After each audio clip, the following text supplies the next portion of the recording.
These are the top 10 Transformers I want in 2025. Already 2025 is kicked off with a bang, and already you're turning the age of 29 and it's huge.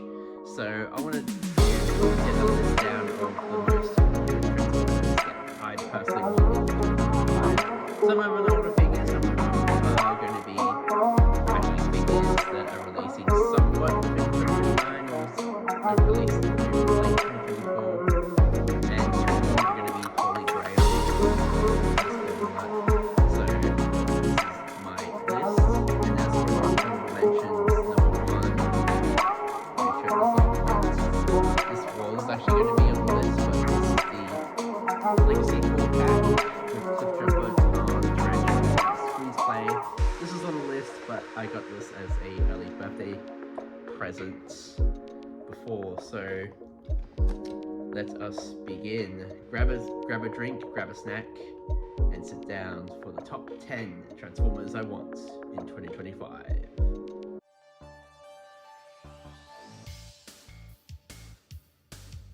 Starting off at number 10, it's kind of these two figures that I want, but I'm kind of putting them like in the same number, because I do kind of want them, but they're not a huge priority. It is Legacy, Knockout, and Skids. I was actually super close to buying Legacy Skids, but unfortunately, the way with the packaging, the windowless packaging, actually the head was removed, so I couldn't actually get a complete Skids. It's just a headless Skids. And as for Knockout, I'm kind of been yes and no for that figure. I do want a new version of Prime Knockout, but the Legacy version, it looks okay.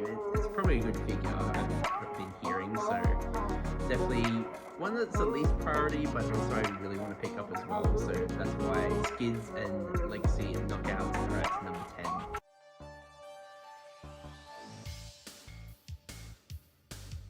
At number 9, it is the age of Primes has ended. Who declares it himself? It is Studio Series Transformers 1 Megatron.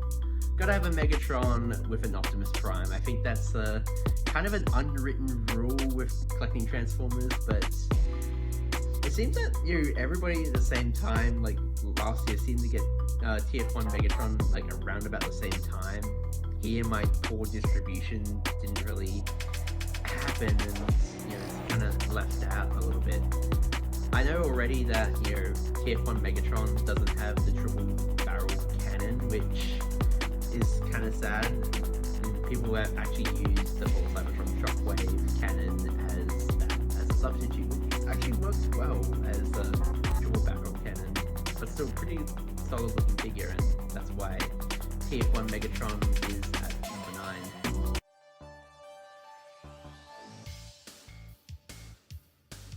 Coming in at number 8, it is the legendary Siege Jetfire. I really want a Siege Jetfire. I don't know if it'll probably take a while to get a Siege Jetfire, but I do want one. It's such a good looking toy, and I've heard amazing things about it, and just to have one in my collection, I kind of skipped on that one mainly because I got the Generations Leader Class Jetfire with the chrome weapons, the removable face mask, and the kind of sleek looking jet. But I actually now kind of ease into getting the Siege one, because that figure looks so cool. I've seen a couple reviews of it, and it looks phenomenal, and that is why Siege Jetfire is at number 8. Kind of stumped that I didn't get it the first time.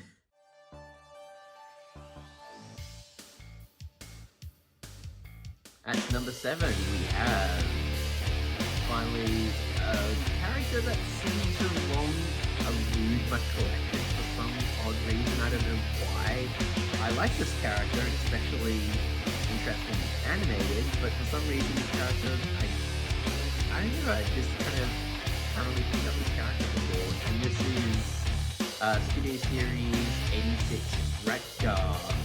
I never actually have a Wreck-Gar in my collection. Like I have a lot of other cute, gender, strange characters and some cute things that we hate, but Rek'Gar is kind of one exception for some reason. I don't know why.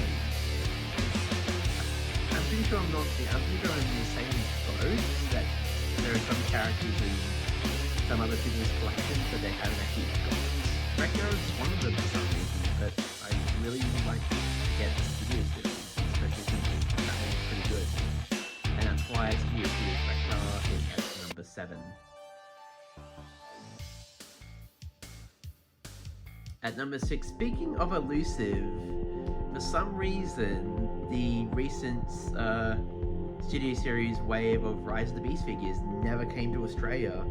So I missed out on a lot of recent ones, like Studio Series Wheeljack, Studio Series Nightbird, and even this one, Studio Series Optimus Primal, the leader class version.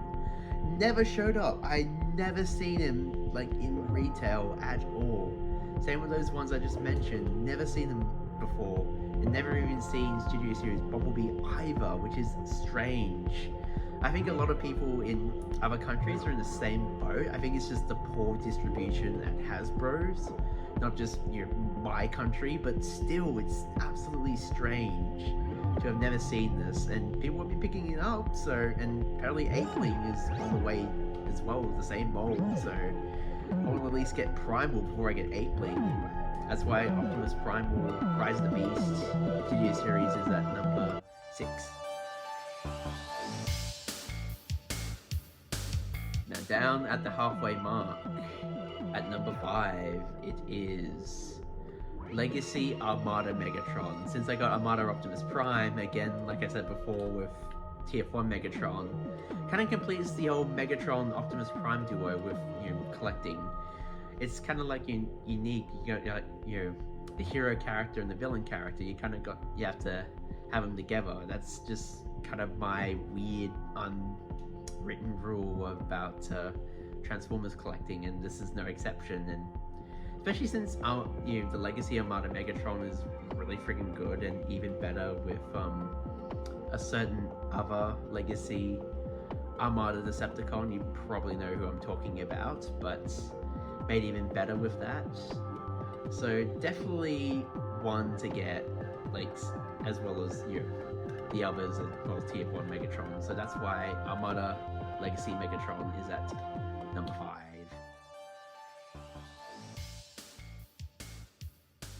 At number 4 is one of the big boys, one of the Titans. It is the Legacy Nemesis.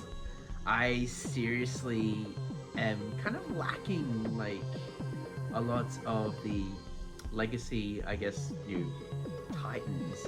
I mean, I got Trypticon, as you saw in a couple of videos. I got, Generations Devastator, and that's kind of really about it for the Decepticons. While the Autobots, I got, Metroplex, Port Max. Probably could also, get the recent Omega Supreme. I'm kind of, not really sure about the Siege Omega Supreme, but staying on topic, just to get the Nemesis as the ship itself. The robot mode looks pretty good. It looks interesting.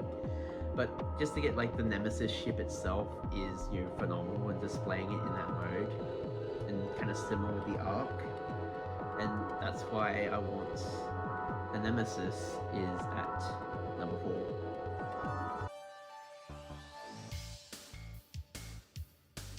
Number 3 is another big boy. I mentioned Armada Megatron. This is Legacy Armada Tidal Wave. I have heard so many amazing things about Tidal Wave. I think the only thing that's different is the way that the gimmick is like different, and it doesn't work as the original toy, but everything else kind of works how it should, or how it did back in the OG Armada days. But much bigger figure, much cooler, and combines with Armada Legacy Megatron. It should be an interesting pairing, having the two of them. I cannot wait to try and seek one of this out, and then seek out Armada Megatron, or I could do the opposite way. So, but Armada Legacy Tidal Wave is at number 3.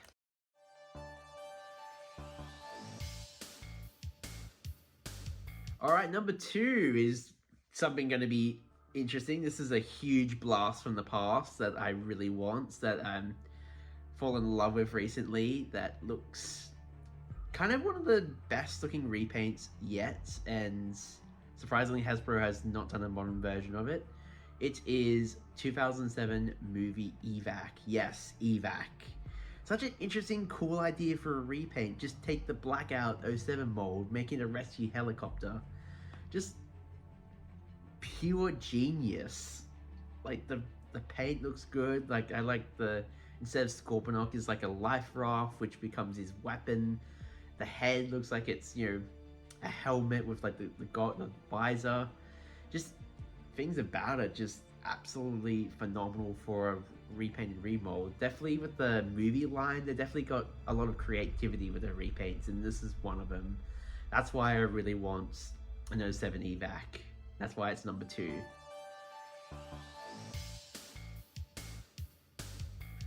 Okay, for number 1. The number 1 figure I want is another Holy Grail figure. This is one I've been wanting for an absolutely long time. You know how you saw in my collection video I had the first edition Optimus Prime, first edition Starscream. I do have a first edition Bumblebee, which is a repaint, but still first edition Bumblebee. This time I want to seek out a first edition Bulkhead, or at least in the mold of first edition Bulkhead.